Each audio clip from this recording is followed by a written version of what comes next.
Balai Penerapan dan Modernisasi Pertanian atau yang disingkat dengan BRMP Aceh merupakan unit pelaksana teknis di bawah Badan Perakitan dan Modernisasi Pertanian.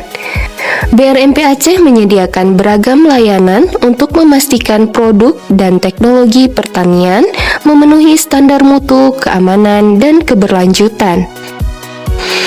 Seluruh layanan dilaksanakan secara transparan, cepat, dan terpercaya.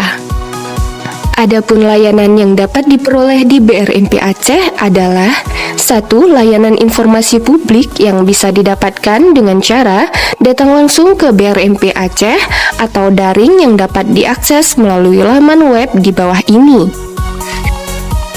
2. Layanan Unit Pengelola Benih Sumber atau yang disingkat dengan UPBS. 3. Layanan perpustakaan.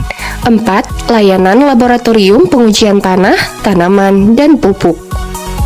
Pelayanan kami mengedepankan transparansi, profesionalitas, dan kemudahan akses bagi masyarakat.